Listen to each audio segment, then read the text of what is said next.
Hello ನಮಸ್ಕಾರ. ನನ್ನ ಹೆಸರು ಅಕ್ಷತಾ ಸನ್ನದ್ ಅಂತ. ನಾನು ನನ್ನ ಹೊಸ ಯೂಟ್ಯೂಬ್ ಚಾನಲ್ನ ಓಪನ್ ಮಾಡ್ತಾ ಇದ್ದೀನಿ. ಯಾಕಪ್ಪ ಹೊಸ ಯೂಟ್ಯೂಬ್ ಚಾನಲ್ ಓಪನ್ ಮಾಡ್ತಾ ಇದ್ದಾಳೆ ಅಂತ ಕೇಳಿದರೆ, ನಾನು ನನಗಾದಂಥ ಎಕ್ಸ್ಪೀರಿಯೆನ್ಸ್ನ ಶೇರ್ ಮಾಡ್ಕೊಳ್ಳೋವಂಥ ಉದ್ದೇಶದಿಂದ ಯೂಟ್ಯೂಬ್ ಚಾನಲ್ನ ಓಪನ್ ಮಾಡ್ತಾ ಇದ್ದೀನಿ. ನನ್ನ ಯೂಟ್ಯೂಬ್ ಚಾನಲ್ ಹೆಸರು ಬಂದ್ಬಿಟ್ಟು ಸಮನ್ವಿತಾ ಯೂಟ್ಯೂಬ್ ಚಾನಲ್ ಅಂತ. ಸಮನ್ವಿತಾ ಅನ್ನೋದು ನನ್ನ ಮಗಳ ಹೆಸರು. ಯಾಕಪ್ಪ ಮಗಳ ಹೆಸರು ಅಂದರೆ, ಅವಳು ಬಂದ ನಂತರನೇ ನನ್ನ ಲೈಫ್ ಚೇಂಜ್ ಆಗಿರೋದು. ಅವಳು ಹುಟ್ಟಿದ ಮೇಲೇ ನನಗೆ ನಾನೊಂದು ಹೊಸ ಯೂಟ್ಯೂಬ್ ಚಾನಲ್ ಓಪನ್ ಮಾಡಬೇಕು. ನಾನು ಏನು ಪ್ರೆಗ್ನೆನ್ಸಿಯಲ್ಲಿ ಎಕ್ಸ್ಪೀರಿಯೆನ್ಸ್ ಮಾಡಿದ್ದೀನಿ, ಅಂದರೆ ನನ್ನ ಪ್ರೆಗ್ನೆನ್ಸಿಯಲ್ಲಿ ನನಗೆ ಏನೇನು ಪ್ರಾಬ್ಲಮ್ಸ್ ಆದವು, ಅದರಿಂದ ನಾನು ಯಾವ ಥರ ಸಫರ್ ಆದೆ ಅನ್ನೋದ್ರ ಬಗ್ಗೆ ಹೇಳ್ಕೊಳ್ಬೇಕು. ಅದರಿಂದ ಒಂದು 4 ಜನಕ್ಕೆ ಉಪಯೋಗ ಆಗುತ್ತೆ ಅನ್ನೋ ಉದ್ದೇಶವನ್ನು ಇಟ್ಕೊಂಡ್ಬಿಟ್ಟು ನಾನು ನನ್ನ ಯೂಟ್ಯೂಬ್ ಚಾನಲ್ನ ಓಪನ್ ಮಾಡಬೇಕು ಅಂತ ಅಂದ್ಕೊಂಡಿದ್ದೆ. ಸೊ ಇವತ್ತು ಇದು ರೈಟ್ ಡಿಸಿಷನ್ನು, ರೈಟ್ ಟೈಮು ಅಂತ ಅನ್ನಿಸ್ತು. ಸದ್ಯ ನಾನಿವಾಗ ನನ್ನ ಮದರ್ಹುಡ್ಡಲ್ಲಿದ್ದೀನಿ. ಅಂದರೆ ನನ್ನ ಮಗಳು ಇವಾಗ 5 ಮಂತ್ಸ್ ಕಂಪ್ಲೀಟ್ ಆಗಿದೆ, 6 ಮಂತ್ಸ್ ಸ್ಟಾರ್ಟ್ ಆಗಿದೆ ನನ್ನ ಮಗಳಿಗೆ. ಸೊ ಅವಳಿಗೆ ನೋಡ್ಕೊಳ್ಳೋ ಜೊತೆನೂ ನಾನು ಏನೋ ಒಂದು ಕೆಲವೊಂದು ವಿಚಾರಗಳನ್ನ ಇನ್ನೊಬ್ಬರ ಹೊತ್ತಿಗೆ ಹಂಚ್ಕೋಬೇಕು. ನಾನು ಹೇಳೋದ್ರಿಂದ ಅವ್ರಿಗೆ ಏನೋ ಒಂದು ಯೂಸಸ್ ಆಗುತ್ತೆ ಅನ್ನೋದೊಂದು ಸಣ್ಣ ಆಸೆ ಅಷ್ಟೇ. ಸೊ ಆದ್ದರಿಂದ ನನ್ನ ಯೂಟ್ಯೂಬ್ ಚಾನಲ್ನ ಓಪನ್ ಮಾಡ್ತಾ ಇದ್ದೀನಿ. ಇದು ನನ್ನ ಫಸ್ಟ್ ಇಂಟ್ರೊಡಕ್ಷನ್ ವಿಡಿಯೋ ಆಗಿರುತ್ತೆ. ಯಾಕಪ್ಪ ಅಂದರೆ ಯಾರು ಅಂತ ಗೊತ್ತಿರಲಾರ್ದ ವಿಡಿಯೋಸ್ ನೋಡೋದಕ್ಕಿಂತ ಸ್ವಲ್ಪ ನನ್ನ ಬಗ್ಗೆ ಕೆಲವೊಂದಿಷ್ಟು ವಿಚಾರಗಳನ್ನ ಹೇಳಿಬಿಟ್ಟು ನೆಕ್ಸ್ಟ್ ನನ್ನ ವೀಡಿಯೋಸ್ನ ಸ್ಟಾರ್ಟ್ ಮಾಡಬೇಕಂತ ಮಾಡಿದ್ದೀನಿ. ಇನ್ನು ನನ್ನ ಯೂಟ್ಯೂಬ್ ವೀಡಿಯೋಸಲ್ಲಿ ನೀವು ಏನು ಎಕ್ಸ್ಪೆಕ್ಟ್ ಮಾಡಬೇಕು ಅಂತ ಅಂದರೆ, ನನ್ನ ಬಿಫೋರ್ ಪ್ರೆಗ್ನೆನ್ಸಿ ಏನು ಪ್ರಾಬ್ಲಮ್ಸ್ ಆದವು, ಅದರಿಂದ ನಾನು ಯಾವ ಥರ ಸಫರ್ ಆದೆ, ನೆಕ್ಸ್ಟ್ ಪ್ರೆಗ್ನೆಂಟ್ ಆದ ನಂತರ ಏನು ಪ್ರಾಬ್ಲಮ್ಸ್ ಆದವು, ನಾನು ಎಲ್ಲಿ ತಪ್ಪು ಮಾಡಿದೆ, ನಾನು ಏನು ಫುಡ್ ತಿನ್ನಲಿಲ್ಲ, ಯಾವ ಫುಡ್ ತಿಂದರೆ ಏನು ಪ್ರಾಬ್ಲಮ್ ಆಯಿತು ಅಂತ ಅದ್ರ ಬಗ್ಗೆ ಶೇರ್ ಮಾಡ್ಕೋಬೇಕಂತಂದೆ. ನೆಕ್ಸ್ಟ್ ಆಫ್ಟರ್ ಡಿಲಿವರಿ ನಾನು ತುಂಬ ಸಫರ್ ಮಾಡಿದ್ದೀನಿ. ಕೆಲವೊಂದಿಷ್ಟು ಸೂಕ್ಷ್ಮ ವಿಚಾರಗಳನ್ನು ನಾನು ಅರ್ಥ ಮಾಡ್ಕೊಳ್ದೆ ತುಂಬ ಪ್ರಾಬ್ಲಮ್ಸ್ನ ಫೇಸ್ ಮಾಡ್ಕೊಂಡಿದ್ದೀನಿ. ಸೊ ಅದ್ರ ಬಗ್ಗೆ ಕೆಲವೊಂದಿಷ್ಟು ವಿಷಯಗಳನ್ನ ಹಂಚ್ಕೋಬೇಕು.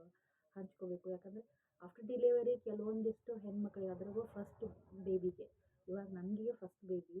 ಸೊ ಫಸ್ಟ್ ಬೇಬಿಗೆ ಎಲ್ಲರಿಗೂ ಗೊತ್ತಿರಲ್ಲ ಏನಾಗುತ್ತೆ, ಏನು ಪ್ರಾಬ್ಲಮ್ ಆಗುತ್ತೆ ಅಂತ. ಸೊ ಆ ಎಲ್ಲ ಹೆಣ್ಮಕ್ಳ ಥರ ನನ್ನ ಲೈಫ್ ಒಳಗೂ ಪ್ರಾಬ್ಲಮ್ಸ್ ಆದವು. ಬೇರೆಯವ್ರು ಹೇಳಿದಾಗ ನಾನು ಅದನ್ನ ಅರ್ಥ ಮಾಡ್ಕೊಲಿಲ್ಲ, ಇದು ಹಿಂಗೆ ಆಗುತ್ತಾ ಅಂತ. ಬಟ್ ನನಗೆ ಎಕ್ಸ್ಪೀರಿಯೆನ್ಸ್ ಆದಾಗ ನಾನು ಅರ್ಥ ಮಾಡ್ಕೊಂಡೆ, ಹಿಂಗೊಂದು ಪ್ರಾಬ್ಲಮ್ ಆಗುತ್ತಾ ಅಂತೇಳಿ. ಅದನ್ನು ಫಸ್ಟ್ ಬೇಬಿ ಯಾರು ಡೆಲಿವರಿ ಇದ್ದೀರಿ, ಫಸ್ಟ್ ಬೇಬಿ ಯಾರು ಎಕ್ಸ್ಪೆಕ್ಟ್ ಮಾಡೋದಿರಲ್ಲ, ಅವರಿಗೆ ಕೆಲವೊಂದು ವಿಚಾರಗಳು ಹೇಳೋದ್ರಿಂದ ಯೂಸಸ್ ಆಗುತ್ತೆ. ನಾನು ಮಾಡಿದ ಥರ ಅವರು ತಪ್ಪು ಮಾಡಬಾರ್ದು. ಸೊ ಅದನ್ನು ಹೇಳಬೇಕು ಅಂತ ಅಂದ್ಕೊಂಡಿದ್ದೀನಿ. ಆ್ಯಂಡ್ ನನ್ನ ಮಗಳಿಗೆ ಪ್ರತಿದಿನವೂ ನನ್ನ ಮಗಳು ದಿನಾನೂ ಹಾಡು ಕೇಳಿಬಿಟ್ಟೆ ಮಲಗೋದು. ಸೊ ಅವಳಿಗೋಸ್ಕರ ಅಂತೇಳಿ ಕೆಲವೊಂದಿಷ್ಟು ಹಾಡನ್ನು ಹಾಡ್ತೀನಿ. ನಾನು ಹಾಡೋದಕ್ಕಿಂತ ನಮ್ಮ ಮಮ್ಮಿ ತುಂಬ ಚೆನ್ನಾಗಿ ಹಾಡುತ್ತಾರೆ. ಯಾವ ಥರ ಅಂದರೆ ಜೋಗುಳ ಪದಗಳನ್ನ ಹಾಡ್ತಾರೆ, ಬೀಸುಕಲ್ಲಿನ ಪದಗಳನ್ನ ಹಾಡ್ತಾರೆ. ಸೊ ಅಂಥ ಕೆಲವೊಂದಿಷ್ಟು ಹಾಡುಗಳನ್ನು ನನ್ನ ಯೂಟ್ಯೂಬ್ ಚಾನಲಲ್ಲಿ ಹಾಕಬೇಕು ಅಂತ ಅಂದ್ಕೊಂಡಿದ್ದೀನಿ. ಯಾಕಂದರೆ ಈ ಪ್ರೆಸೆಂಟ್ ನಮ್ಮ ಜೀವನ ಹೆಂಗೆ ನಡೀತಾ ಇದೆ ಅಂದರೆ, ಈ ಜೋಗುಳ ಪದಗಳು ಅನ್ನೋದನ್ನೇ ಮರಿತಾ ಇದ್ದೀವಿ ನಾವು. ಇಂಥ ಒಂದು ಯುಗದೊಳಗೆ ನಮ್ಮ ಮಮ್ಮಿ ಜಾಸ್ತಿ ಜೋಗುಳ ಪದಗಳನ್ನ ಭಾಳ ಹಾಡ್ತಾರೆ. ಸೊ ಅವ್ರದ್ದು ಒಂದು ಹಾಡುಗಳನ್ನ ಕೇಳಬೇಕು, ಎಲ್ಲರೂ ಕೇಳಬೇಕು ನಮ್ಮ ಮಮ್ಮಿ ಹಾಡೋದನ್ನು ಅಂತ ನನಗೊಂದು ಇದು ಇದೆ. ಮಂಗಳಾರತಿ ಪದಗಳನ್ನು ಹಾಕ್ತೀನಿ. ಈ ಥರ ಕೆಲವೊಂದಿಷ್ಟು ವಿಡಿಯೋಸನ್ನು ಹಾಕಬೇಕು ಅಂತ ಇದೆ. ಮತ್ತು ಕೆಲವೊಂದು ನಂದು ಆಫ್ಟರ್ ಪ್ರೆಗ್ನೆನ್ಸಿ, ಆಫ್ಟರ್ ಡೆಲಿವರಿ ನಂತರ ಕೆಲವೊಂದಿಷ್ಟು ಪ್ರಾಡಕ್ಟ್ಸನ್ನು ತರಿಸಿದ್ದೀನಿ. ಸೊ ಅದ್ರದ್ದು ರಿವ್ಯೂ ಕೊಡಬೇಕು ಅಂತ ಇದೆ.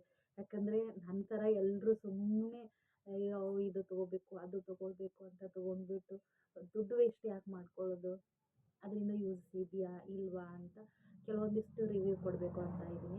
ಯಾಕಂದರೆ ನಂದು ಡಿಲಿವರಿ ಆದ ನಂತರ ನಾನು ಕೆಲವೊಂದು ಪ್ರಾಡಕ್ಟನ್ನು ತೊಗೋಬೇಕಾದ್ರೆ ಅದ್ರದ್ದು ರಿವ್ಯೂಸನ್ನು ಸರ್ಚ್ ಮಾಡ್ತಾ ಇದ್ದಾಗ ನನಗೆ ತುಂಬ ತುಂಬ ಕಮ್ಮಿ ರಿವ್ಯೂಸ ಸಿಕ್ಕಿದ್ದು. ಯಾಕಂದರೆ ಆ್ಯಕ್ಚುಲಿ ಕನ್ನಡದಲ್ಲಿ ಅಂತೂ ರಿವ್ಯೂಸ್ ಕಮ್ಮಿ ಸಿಕ್ಕಿದೆ. ಮತ್ತು ಅದನ್ನು ನಾನು ರಿವ್ಯೂ ಕೊಡೋದು ಯೂಸ್ ಮಾಡಿಬಿಟ್ಟು ನನಗೇನು ಎಕ್ಸ್ಪೀರಿಯೆನ್ಸ್ ಆಗಿದೆ ಅನ್ನುವಂಥ ಆಧಾರದ ಮೇಲೆ ನಿಮ್ಗೆ ಅದ್ರದ್ದು ರಿವ್ಯೂ ಕೊಡಬೇಕು ಅನ್ನೋ ಆಸೆ ಇದೆ. ಸೊ ಈ ಥರ ಕೆಲವೊಂದಿಷ್ಟು ವಿಚಾರಗಳನ್ನ, ಮತ್ತು ಹೆಣ್ಣು ಮಕ್ಕಳಿಗೆ ಏನು ಮಾಡಿದರೆ ಏನು ಗೊತ್ತಿದೆ, ನಾನು ಏನು ಮಾಡ್ತೀನಿ, ನಾನು ಯಾವ ಥರ ಲೈಫ್ ಒಳಗೆ ಬಂದಂಥ ಪ್ರಾಬ್ಲಮ್ಸ್ನ ಫೇಸ್ ಮಾಡ್ತಾ ಇದ್ದೀನಿ, ನಾನು ಯಾವ ಥರ ನನ್ನ ಎಜುಕೇಷನ್ ಏನು, ನಾನು ಯಾವ ಥರ ಜೀವನ ನಡೆಸ್ಕೊಂಡು ಹೋಗ್ತಾ ಇದ್ದೀನಿ ಅನ್ನೋದ್ರ ಬಗ್ಗೆ ಕೆಲವೊಂದಿಷ್ಟು ಮಾಹಿತಿಗಳನ್ನ ಶೇರ್ ಮಾಡ್ಕೋಬೇಕು ಅಂತ ಆಸೆ ಇದೆ. ಸೊ ಹಾಗಾಗಿ ಇದು ನನ್ನ ಮೊದಲ ಇಂಟ್ರೊಡಕ್ಷನ್ ವಿಡಿಯೋ ಆಗಿರುತ್ತೆ.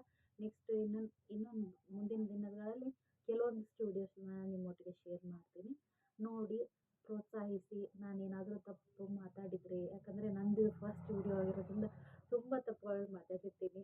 ಸೊ ಅದನ್ನೆಲ್ಲ ಹೊಟ್ಟೆಗೆ ಹಾಕ್ಕೊಂಬಿಡ್ರಿ. ಎಸ್ಪೆಷಲಿ ನಮ್ಮ ಉತ್ತರ ಕರ್ನಾಟಕದವರು. ನಾನು ಮೂಲತಃ ಬಂದುಬಿಟ್ಟು ಬಾಗಲಕೋಟೆ ಡಿಸ್ಟಿಕ್ ಅವಳು. ಕೆಲವೊಂದಿಷ್ಟು ಮಾತುಗಳನ್ನ ತಪ್ಪು ಮಾತಾಡಿರ್ತೀನಿ. ಸೊ ಅದನ್ನೆಲ್ಲ ಹೊಟ್ಟೆಗೆ ಹಾಕ್ಕೊಂಬಿಡ್ರಿ. ಮಾಡಿಕೊಂಡು ನನ್ನನ್ನು ಪ್ರೋತ್ಸಾಹಿಸಿ. ಇದು ನನ್ನ ಫಸ್ಟ್ ವಿಡಿಯೋ ಆ್ಯಂಡ್ ಹೀಗೆ ನನ್ನ ವಿಡಿಯೋಸ್ ನೋಡ್ತಾ ಇರಿ. ಸಮನ್ವಿತ ಯೂಟ್ಯೂಬ್ ಚಾನಲ್ನ ಆವಾಗ ಚೆಕ್ ಮಾಡ್ತಾ ಇರಿ. ಹೊಸ ಹೊಸ ವಿಡಿಯೋಸೆಲ್ಲ ಅಪ್ಲೋಡ್ ಮಾಡಿರ್ತೀನಿ.